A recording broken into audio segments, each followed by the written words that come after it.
So, I want you to just imagine something for a second. Imagine you have just fought the absolute hardest battle of your entire life, Oh boy, yeah. right? Like you have pushed your physical, your mental capacities to the absolute brink of total collapse. You've sacrificed, you've bled, you've watched people you care about fall. Yeah. And then, against all conceivable mathematical odds, you actually pull it off. You win. You achieve this massive history-making victory. The ultimate high. Exactly. You're standing there in the rubble, your lungs are burning, and you are just waiting for that wave of relief. The adrenaline is supposed to crash, the dopamine is supposed to hit, and you're supposed to finally feel safe. Right, the movie ending. Movie ending, yes. But then the dust settles, and instead of relief, this chilling, creeping realization just washes over you.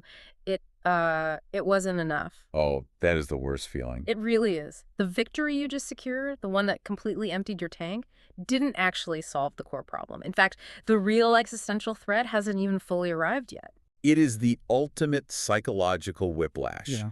You are plunging from the absolute peak of a hard-fought triumph directly into the abyss of an even larger, insurmountable reality. Right. It's a moment that, well, it forces a complete foundational recalibration of everything you thought you knew about what winning actually looks like. And that devastating realization is exactly where we are starting today. If you're a student of leadership, of strategy, or, just how to survive impossible situations, today's deep dive is built for you. Absolutely. We're dissecting a brilliant analysis from the Princess Toy Nerd channel, which is a space that usually dives incredibly deep into Tolkien lore and fandom discussions. They do really great work over there. They really do. But today we're taking their breakdown of J.R.R. Tolkien's The Return of the King, specifically Book 5, Chapter 9, The Last Debate, to answer a very real, very modern question. How do you lead when your absolute best is mathematically proven to be insufficient? We're taking a chapter that has literally 0 clashing swords, 0 charging armies, and we are extracting the psychological mechanics of surviving overwhelming odds. Okay, let's unpack this. Which is, it's such a fascinating subversion of the fantasy genre itself, if you think about it. Totally. You spend thousands of pages building up to a massive war, but the actual hinge point of the entire narrative happens in a quiet room filled with exhausted people having a meeting. Exactly. It's just a meeting. So let's ground ourselves in that room. We are in the city of Minas Tirith. The Battle of the Pelennor Fields just ended. This was the massive siege. The big one. The big one. Gathered in a room are the surviving leaders. You've got Aragorn, Gandalf, Prince Imrahil, Éomer. If you know the lore, you know these are the heavy hitters. Oh yeah, the absolute top tier. Right. Seasoned commanders who have their own people to protect. On paper, they just won the defining battle of their age. The enemy at the gates is crushed. But the atmosphere in this room is completely devoid of celebration. Not a single person is cheering. No. And the Princess Toy Nerd review points out this brilliant contradiction. They aren't celebrating because they are suffocating under the burden of realism. The burden of realism. Yeah. This is just the perfect way to frame it. Think about the cognitive state of these commanders in that moment. Yeah, put us in their heads. So, on a surface level, they defended the city. Mm-hmm. But the analysis makes it clear that Tolkien is stripping away the illusion of that victory. Right. The army they just defeated at Pelennor, which, mind you, nearly wiped them out, was essentially just a scouting party for Sauron. A scouting party. It's insane. Right, it was a fraction of Mordor's true strength. Another assault could come at any moment, and they have literally nothing left to repel it with. They're totally tapped out. Completely. So the fundamental paradigm in the room has shifted. They aren't asking, how do we win? They're asking, is victory actually a physical possibility anymore? Man, I want to break down the psychology of that specific kind of dread. Because this isn't just a fantasy trope, right? This is something people experience in boardrooms, in hospitals, in their own homes. Oh, all the time. Like, imagine you just survived a brutal, bloody round of corporate layoffs. Or, you just got through a massive acute health scare. You survived the day. The immediate bleeding has stopped. But the threat is still there. Exactly. The underlying systemic threat, the fact that the company's business model is completely obsolete or the chronic condition is still in your DNA, it remains entirely intact. Yeah. You made it through Friday, but Monday is a mathematical death sentence.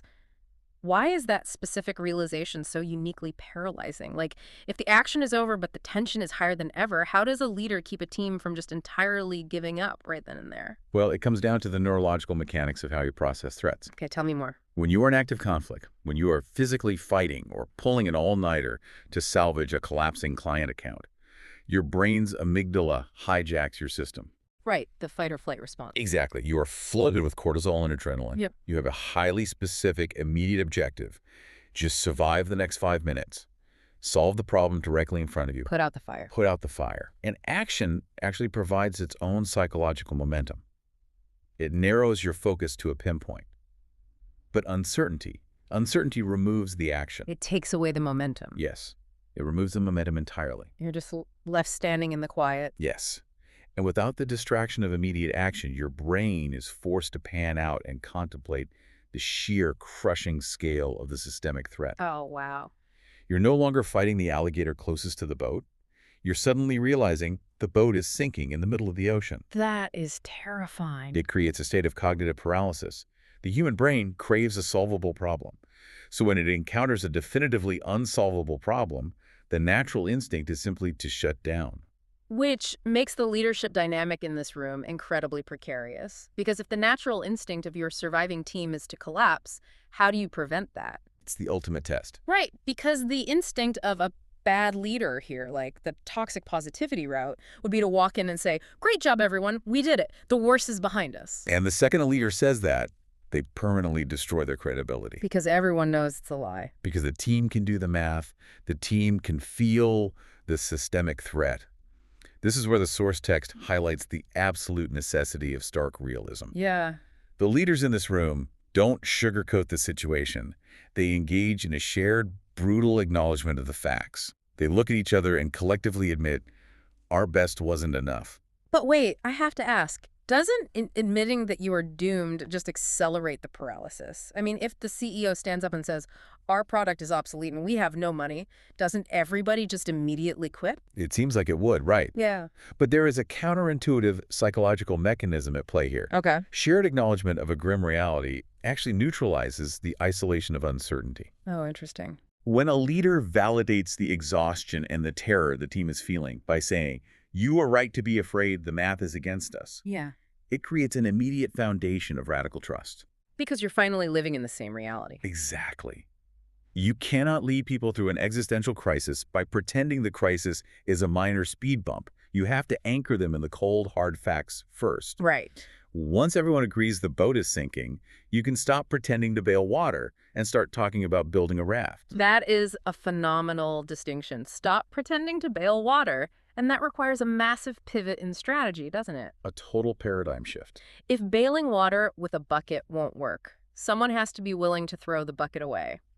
And according to the analysis, this is where we see Aragorn completely redefine his leadership paradigm. Yes. The review highlights that in this specific moment, Aragorn is recognized beyond a shadow of a doubt as the rightful king of Gondor. Right. The text notes his identity is confirmed by 3 distinct validations. Which, His arrival at the darkest hour, his command in battle proving he's the apex military asset, and his healing abilities. okay, let's put a major pin in the healing abilities for later, because that is a wild piece of this puzzle that we really need to unpack. Oh, definitely. But focusing on the military aspect for a second, he is the ultimate warrior king. He has spent his entire life training, fighting, and organizing for this exact war. It's his whole identity. Exactly. He just successfully united these fractured human armies into a cohesive fighting force.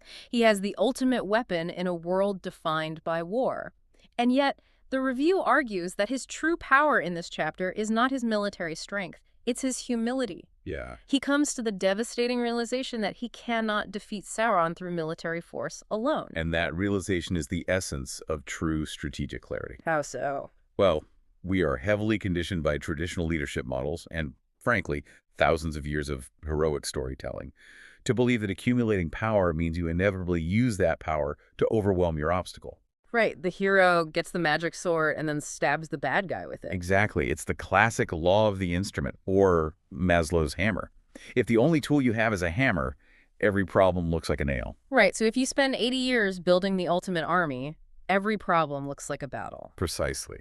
But I have to push back on this because it feels completely counterintuitive to how humans actually operate. Okay, weigh it on me. So you've got this guy who just proved his military genius. He has momentum. He has troops whose morale is tied entirely to his ability to swing a sword. Yeah. Why not at least try to use the army to fight a defensive, protracted war? If I'm a soldier who just bled for this guy, and his first act as acknowledged king is to say, by the way, my core competency is useless against this enemy, I'm questioning why we fought the first battle at all. I mean, why build up an army just to realize you can't use it to win? It's a very fair challenge. Yeah. But it ignores the concept of the sunk cost fallacy in leadership. The sunk cost fallacy dictates that we continue a behavior or endeavor as a result of previously invested resources, time, or effort. Right, throwing good money after bad. Exactly. Aragorn invested a lifetime into becoming a military leader. A lesser leader, driven by ego and the sunk cost fallacy, would look at the overwhelming odds and say, we just need to fight harder, we need to dig deeper trenches, we need better armor. They just double down.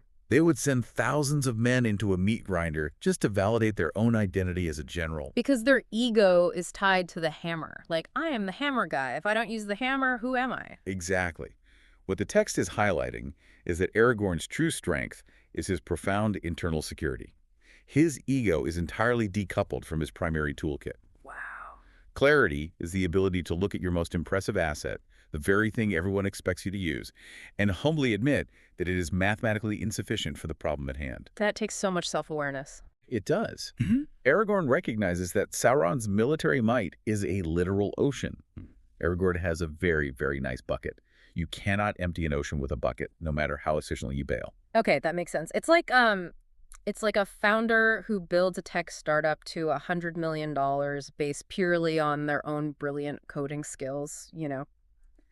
Yes, perfect analogy. They are the ultimate coder. But when the company scales and suddenly needs to acquire international competitors and manage public shareholders, coding can't solve that. Not at all. If the founder lacks humility, they just try to micromanage the engineering team harder. But if they have clarity, they realize, my coding got us here, but it will kill us if we rely on it for the next phase. I need to step back. Precisely. It is the ego death required for next-level leadership. Aragorn accepts the death of his identity as the military savior. Right. And the review points out that this realization is what shatters the paralysis in the room. Once you accept that the traditional path to victory is closed, you're suddenly free to look at the board differently. You stop playing their game. You transition from trying to win the game to trying to break the game. Which brings us to the actual play he calls in this last debate. And this is where the logic just goes completely off the rails into brilliant madness. It really does. If you cannot empty the ocean with your bucket, what is the point of the bucket? Why keep the army? Right. The review breaks down Aragorn's proposal. They are going to take their severely diminished, exhausted army, march directly to the Black Gate of Mordor, and loudly challenge Sauron at his own front door. It's a proposal that systematically violates every known rule of military strategy. Literally every single one. You do not abandon your fortifications to march a smaller, weaker force across open ground to attack a vastly superior, entrenched enemy. It's suicide. Right. Here's where it gets really interesting. This isn't a military strategy. It's a massive poker bluff. Oh, yeah. He's basically bringing a toothpick to a tank fight, and he's banging the toothpick on the tank's armor, yelling, "Come out here!" The text explicitly notes that the goal here is not to win. It is a pure, desperate distraction. It's an attempt to draw Sauron's entire overwhelming attention to the West, directly onto themselves. But look at the mechanical genius of why it works. We're talking about attention hijacking. Okay. The text points out a massive structural shift in the narrative here. It's the transition from reactive defense to intentional action. Right. Up until this very moment, the Free Peoples have been playing pure defense. They wait for Sauron to attack, and they try to survive it. They've been playing his game. They let him dictate the board. And when you are in a purely reactive posture against a superior opponent, your defeat is just a matter of time. You have zero agency. You're just delaying the inevitable. But the review argues that by marching to the Black Gate, they seize agency. They start forcing Sauron's hand. I want to really dig into that idea of forcing the hand. Because on the surface, marching to your own execution doesn't look like taking control. It looks like giving up. It looks crazy. Yeah. So let's use that poker analogy again, but let's refine it. You are at a high-stakes table. Sauron is across from you, sitting behind a mountain of chips, and he is holding a royal flush. Okay. You know he has a royal flush. You are holding a 2 and a 7 of different suits.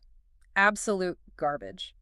In a normal game, you fold, which is what playing defense is. You just slowly bleed out your blinds until you die. Right, playing defense just prolongs the inevitable loss. But Aragorn doesn't fold. He takes his last pitiful stack of chips, and he aggressively shoves them into the center of the table.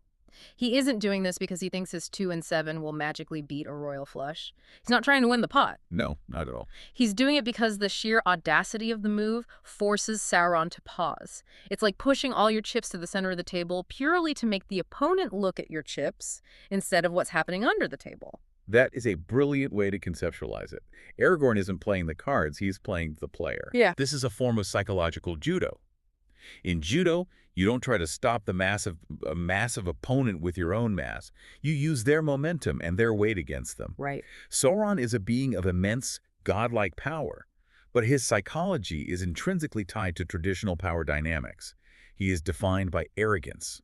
He cannot conceptualize a reality where someone would seek to destroy the ring rather than wield it. His arrogance is an actual cognitive blind spot. Precisely. Sauron suffers from a top-down processing error. He expects kings to act like kings. He expects a guy who just got a new army and a new sword to march that army out and try to conquer. Because that's what he would do. Exactly. By leaning into that exact expectation, by giving Sauron exactly what his arrogant brain expects to see, Aragorn weaponizes Sauron's own worldview against him. And that's smart. The moment Aragorn marches on the gate, Sauron has to process the threat. Even a false threat requires cognitive bandwidth to evaluate. For that brief window of time, Aragorn is dictating the pace of the engagement. He regains complete narrative control, even from a mathematically doomed position. If you're listening, think about how this applies to any asymmetrical conflict in your life. Oh, absolutely. Say you're in a brutal negotiation with a massive corporation. They have infinite lawyers, infinite money, infinite time. If you just sit there and answer their emails and react to their legal motions, they will grind you into dust. They will just wear you down. But if you take an intentional asymmetrical action, even a wildly risky one, like publicly releasing a prototype or walking away from the table entirely to partner with their weirdest competitor, you force them to react to you. You change the rules. You might not have their resources, but you have hijacked their attention. You've made them look at your chips. Action, even desperate, doomed action, restores the agency that reactive defense strips away. It breaks the paralysis. But then this is the hinge upon which the entire analysis turns. A distraction is ultimately meaningless unless there is actually something happening under the table. Exactly. Pitching your chips in is just a dramatic way to lose your money unless you have an unseen objective. And this brings us to the absolute core of the text, the unseen mission. The real play. The Princess Toynard review emphasizes that the entire singular purpose of this massive suicidal military distraction is to buy Frodo time. Just enough time to cross the volcanic wasteland of Mordor and drop the ring into Mount Doom. And that reframes the last debate entirely. The text explicitly states that this debate isn't actually about military tactics at all. What is it about? It is fundamentally an agonizing debate about trust. It is the ultimate delegation of responsibility, and honestly, it sounds insane when you say it out loud. It really does. Aragorn is standing in front of veteran commanders, guys who have survived decades of war, who are responsible for the lives of thousands of men, and he is pitching a mass casualty event. The text makes it clear they all know this is a likely death sentence. They aren't naive. No. And Aragorn is asking them to embrace this death sentence based on zero communication, zero status updates, and pure blind faith that two exhausted guys with hairy feet, who they haven't seen in months, haven't starved to death yet. It highlights a staggering contrast. You have kings and massive armies moving across a global chessboard, but the actual fate of existence rests on a quiet, unseen, miserable struggle happening in the dark. Yeah. It subverts everything we expect from leadership. Usually, the leader is the one who delivers the final blow. Here, the leader's job is to throw himself on the sword so the most vulnerable member of the team can cross the finish line. But how do you pitch that? I keep getting stuck on the boardroom dynamics of this. I have to ask, though, isn't this incredibly difficult to pitch? You're asking thousands of soldiers, like Prince Imrahil and Éomer, to walk into a likely death sentence based on zero communication and pure hope that one tiny guy is doing his job miles away. How do you actually get people to agree to that? The review captures the nuance of this perfectly by focusing on what Aragorn doesn't say. The text notes that the plan is built on necessity, not confidence. Aragorn does not stand up and deliver a Hollywood speech promising victory. He's not doing the Braveheart thing. No, he does not say, "Trust me, Frodo has this in the bag, we'll be home for dinner." He embodies a concept the text calls hope tempered by realism. Which goes back to the lack of toxic positivity. He's not lying to them. He's brutally honest. He effectively says, if we stay behind our walls, we die slowly and the world ends. If we march to the gate, we likely die quickly. But our quick death buys the world a fraction of a % of a chance to survive. Wow. He isn't offering them survival. He is offering them purpose. Offering purpose versus offering survival, that is a massive distinction. It is everything. Yeah. The review makes this profound assertion about the characters in that room. It says that choice defines them. Yeah. The willingness to accept their own likely destruction for the sake of an unseen, unglamorous mission is what elevates them from being mere survivors of a war to be the actual moral anchors of their world. Yeah. It is the purest form of collective sacrifice. And think about how incredibly hard that is to execute in our own lives, even without the life or death stakes. Think about the anxiety of trusting a process or a team member when you cannot physically micromanage them. Oh, it's so hard for people. As a leader, you build the strategy, you allocate the resources, but eventually you have to hand the most critical component over to someone else. And you have zero visibility into what they are doing. The modern instinct is to install tracking software, to demand daily stand-ups, to constantly check in. We want updates every 5 minutes. We are addicted to the illusion of control. We crave control because control mitigates our own anxiety. But the text is putting forward a radical thesis here. Sometimes the absolute highest, most advanced form of leadership is actively, intentionally relinquishing control to the most vulnerable member of your team. Relinquishing control. Aragorn has to accept that his royal lineage, his magic sword, his entire army, all of it is entirely secondary to the grit of a hobbit. He has to humble his own strength to serve someone else's vulnerability. It's the ultimate trust fall. Truly. Let's look at what this really demands of you listening right now. Whether you are leading a massive division at a tech company, or you're managing a crisis in your community, or you're just raising a family, there will always come a terminal point where your direct physical action can no longer influence the outcome. You hit the limit. You've trained the team, you've set up the board, you've run the distraction, and then you hit the wall. You just have to trust. You have to endure the terrifying silence of the unseen mission, trusting that the values you instilled will hold up in the dark when you aren't there to watch. And that requires enduring the tension of uncertainty without breaking. The characters in this chapter are terrifying. Of course they are. The text doesn't paint them as fearless robots. They feel the weight of what they are doing. But they choose to step into the void anyway, because the alternative, waiting passively for defeat, is morally and strategically unacceptable. So, synthesizing everything we've pulled from this source material, you can see why this single chapter, devoid of any actual combat, is the most crucial strategic document in the entire story. It is a masterclass in dismantling how we think about power. It genuinely is. The review lays it out perfectly. When you are facing overwhelming systemic threats, the solution is almost never to just fight harder using the exact same methods. Right. It's about recognizing the structural shift. You have to transition from reactive defense to proactive, intentional action. Even if that action looks crazy on paper, you have to hijack the opponent's attention. And it requires redefining your own identity as a leader, embracing the clarity and humility to admit when your best tools are no longer the right tools.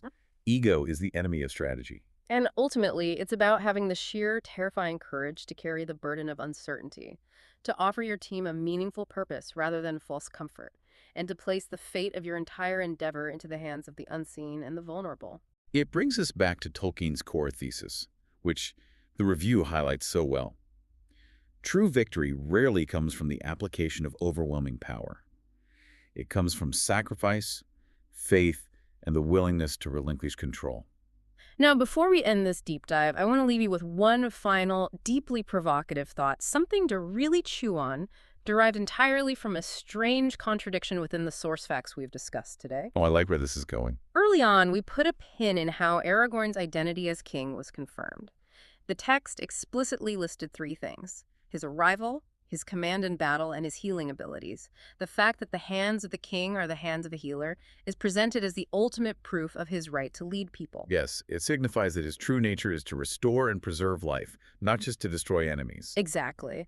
But look at his very next action. His ultimate defining act as this newly confirmed legitimate king is to formulate a plan that the text literally calls a likely death sentence. He takes the people he is supposed to heal and he marches them to the Black Gate to be slaughtered as a distraction. So here is the question I want you to sit with. If the true foundational mark of a rightful leader is the ability to heal, how does that possibly reconcile with the absolute necessity of leading your people into the fire? It creates a staggering philosophical paradox. Does ultimate healing sometimes require cutting away the safety net entirely? Can you be a true healer while simultaneously asking your people to sacrifice themselves to remove the disease? That is quite the thought. It's a heavy, incredibly complex question, and it completely alters how you view the unbearable weight of the decisions leaders have to make when the math is against them. It completely reframes what it means to care for a team. Sometimes care looks like sacrifice. It really does. Thank you for joining us on this deep dive. We hope it gave you some entirely new mental models to play with, whether you're navigating an obsolete business model, staring down a terrifying medical diagnosis, or just trying to figure out how to play a 2 and a 7 against a royal flush. Keep exploring, keep pulling apart the source material in your own life, and we'll catch you next time.